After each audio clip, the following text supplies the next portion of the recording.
Hello, friends. My name is Erin Doran. I'm an assistant professor in the School of Education, and I am presenting the second part of the M.Ed Professional Development webinar series, Finding a Good Mentor or Femtor.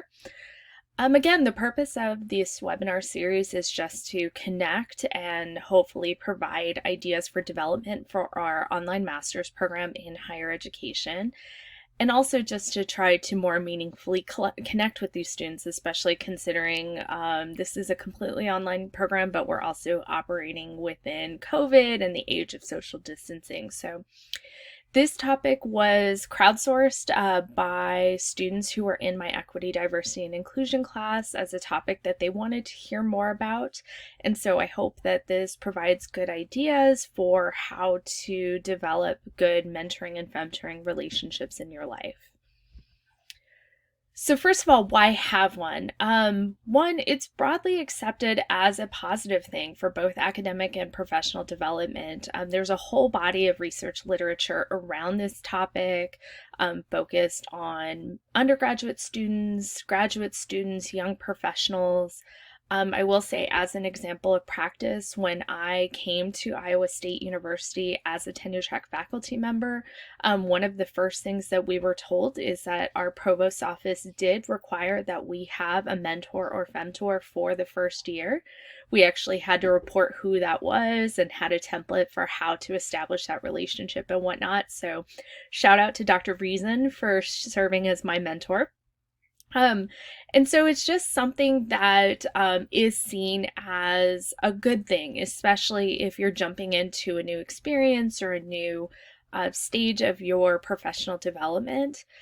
As far as what that relationship can do, it can help move you toward achieving your goals, broadening your professional network, and having a support system. To the purpose of broadening your professional network, that can be within your institution, so introducing you to people that maybe you haven't connected with before, or in providing you with ideas about professional associations or organizations that you might want to get more heavily involved in. And then finally, for folks who come from minoritized or marginalized backgrounds, whether that be someone who's a first-gen student or the first person in their family to get a master's degree, or women or people of color, etc., having a mentor can help you to understand some of the hidden curriculum or practices on your campus, to know how things maybe work a bit more behind the scenes, and to help you illuminate those things so that you can hopefully leverage them and use them to your advantage. So what is a mentor or femtor? And notice I use the term femtor here just to get away from the male default of the word mentor. But what does that look like? What is that relationship? So here I have quoted an excerpt from an ASH reader. This was a monograph series that was sponsored by the Association for the Study of Higher Education. And Gloria Crisp, Vicki Baker, and Kimberly Griffin wrote a monograph about mentoring. And so here what they basically say is that these are 4 characteristics of mentor or mentoring relationship that they identified from the research literature. So mentoring relationships are focused on the growth and development of students and can be constructed in various forms. Mentoring experiences may include broad forms of support that include professional, career, and emotional support. Mentoring relationships are personal and reciprocal. And relative to students, mentors have more experience, influence, or achievement within the educational environment. For the purposes of this webinar, I think some things that I would highlight is one, that notice that they don't give a particular direction to who exactly can serve as a mentor. So a mentor can be another student, it can be an advisor, a faculty member, a staff member, whoever, a leader on your on your campus. And this also doesn't even necessarily have to be someone who is on your campus. It can be someone at another college or university, someone that you've connected with within a professional organization, etc. It can be someone within your family. It can be a pastor or another spiritual leader. So there are a lot of different people in your life who you can tap into specifically to be a mentor or a femtor. Some other things that I would just highlight is, it's people who have more experience, influence, or achievement, and who can provide experiences or knowledge to you to help you develop in whatever capacity you want to see yourself in eventually. So in establishing those relationships, I think that as far as how you go about choosing them, there's a lot of different ways, and there's not necessarily a right answer. So for just this master's program, for example, you were assigned an advisor when you were accepted into this program. If you don't have any idea of who that advisor is, email me and I'll be happy to dig into it and find out who they are. They don't have to necessarily be your mentor or femtor. The main person, or the main responsibility of that advisor, is to make sure that you know what classes you need to register for, and essentially like what policies and procedures need to be followed over the course of your degree program in order to make sure that you graduate on time and that all the paperwork is done correctly, etc. But you can dig deeper into that relationship, and you can ask questions around things like how to make the curriculum better work for you, how to prepare yourself for a PhD program or an EDD program along the lines. So just know that you have someone who's built in that you can start the conversation about mentoring or femtoring, but that doesn't mean that they absolutely 100% have to serve in that capacity. You can also think about identifying other faculty in our program. Maybe there's another faculty member who you're just really excited about, or has some professional experience or research interests that align with your own. And in that case, it's absolutely encouraged that you reach out to them and just see how you can connect with them and to start that conversation about a mentoring relationship. As far as how you pick one, I think that this becomes a process that needs to start with personal reflection and just thinking about how you intentionally pick someone, or several people for that matter, who can serve as mentors or femtors for you. First of all, I would ask the question, where do you want to be in 5 to 10 years? So I have worked with students over the course of my career who have said, like, I want to be this, and then they insert a specific job title. And with that, I think that's great to know exactly, or to not, if not necessarily exactly where you want to be, then in the ballpark of where you want to be eventually in your career. And so some things that I will usually recommend are to work backwards, to think about, okay, the person who is currently in that position, what do they have in terms of qualifications? What kind of professional experience or academic background do they have that you can work toward achieving to help make yourself a good candidate? The other things that I would say is, higher education institutions are constantly changing and the needs are constantly changing. And so you don't necessarily want to clone yourself based on someone else, especially if that is a person who has been in a job for 5, 10, 15 years. Maybe they were able to get on the job training over the course. Maybe the position was created for them, or they were just responding to changing contexts as they were going in a way that a new person or a future person may not be able to. So what can that look like for you in terms of coursework, in terms of academics, in terms of taking advantage of HR trainings that your institution might offer you, those kinds of things, just so you can develop yourself over the next 5 to 10 years. I think a really critical question is also, is it important to you to have a source of support or mentoring from someone who shares your background, whatever that may be? So if you are female and want to go into leadership, is it important to you that you find another female leader who can help you?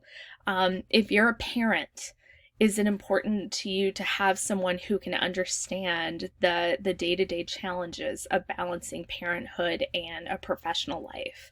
If you're a person of color, or if you come from an LGBTQ background, is it important for you to have someone else who understands that experience? And I think for that matter, something that I would say is it also important to have differing opinions? Or differing perspectives about those sources of support and things like that. So we'll talk about that in a second. Who has the time to provide you the support? So when you decide that you want to seek out a mentor or femtor, you are essentially asking another person for a time investment and an energy investment in you. And so it's not necessarily a relationship that it's just one and done. That might be a really nice conversation, but that's not necessarily mentorship.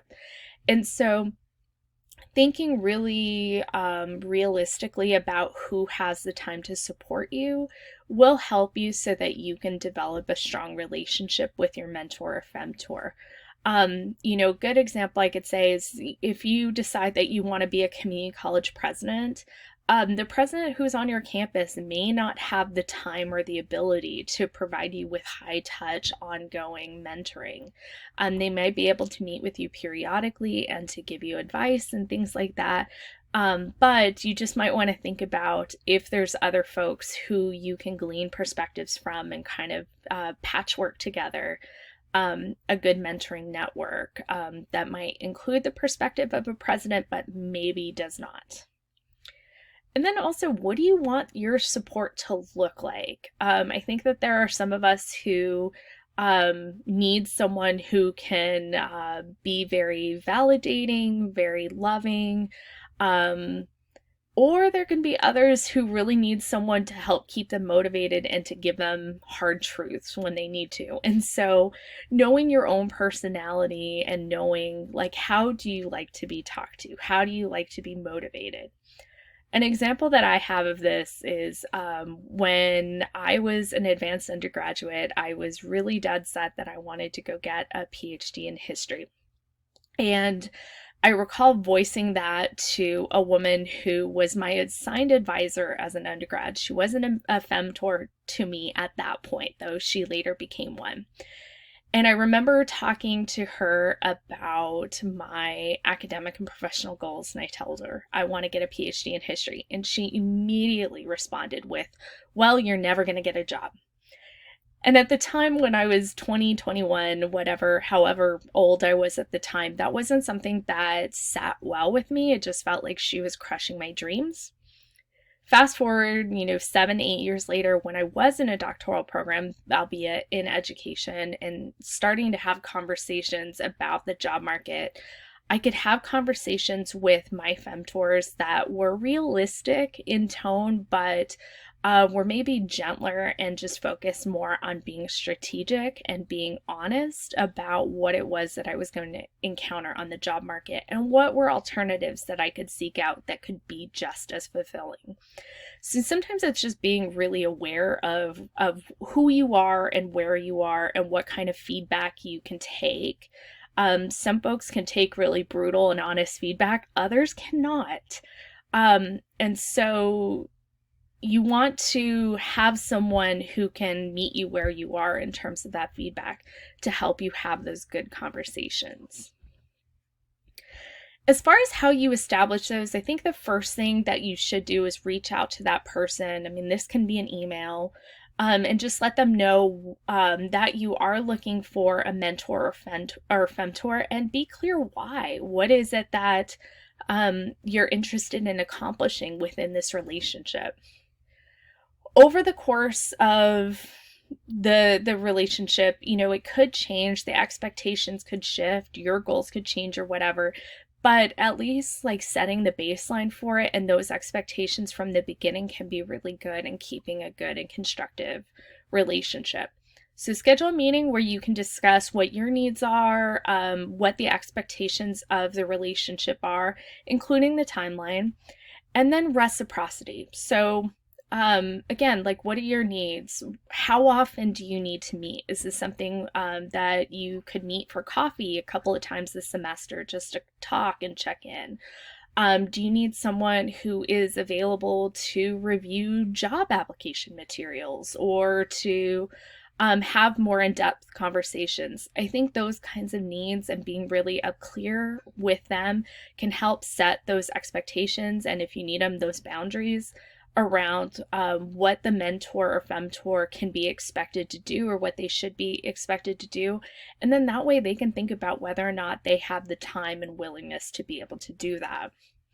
It is totally acceptable to set a timeline, to just say, like, while I'm in my master's program, these are the kinds of conversations that I'd like to have. And, once I graduate, maybe we'll continue on, maybe we won't. But having a timeline is fine. And then even just thinking about reciprocity. When you are asking for a mentor or femtor, you are asking for folks to make an investment in you in terms of time and energy, sometimes resources, etc. And so how do you repay them? How do you foresee being able to thank them for that time and that energy? And so some things that you can think about are things like if they are running programs or events that maybe require different types of volunteer work or service learning or something like that. Is that something that you can engage in to help thank them for their time and their efforts? So are you paying it forward in a way that they can directly see? Are there institutional or maybe organizational awards or recognitions that you can nominate your mentor or femtor for as a way to personally thank them for the work that they've invested in you? And again, this doesn't have to be like a set list. And there doesn't necessarily need to be an agreement of, if you do this for me, I will nominate you for this award or something like that. It doesn't have to feel that quid pro quo necessarily, but again, with that time and investment of energy and whatnot, you should find ways to thank them and to help them be recognized for the work that they do, especially if they are folks from minoritized communities themselves, where they might be doing this labor or carrying out this labor for multiple folks, not just you. And those are the kinds of activities, mentoring, service, and stuff like that, that aren't often recognized within someone's job description or within the work that they're expected to do and be paid for. And then finally, thinking about the ground rules or the principles that both parties in this relationship agree to. So that kind of goes back to just setting like what the expectations are about time and energy, how often you anticipate meeting, who, for example, will be in charge of setting up, say, the coffee hours twice a semester. I think, it can be helpful if, say, for example, the mentee says, like, I will set up different, maybe once a month, an hour where we go for coffee or something like that.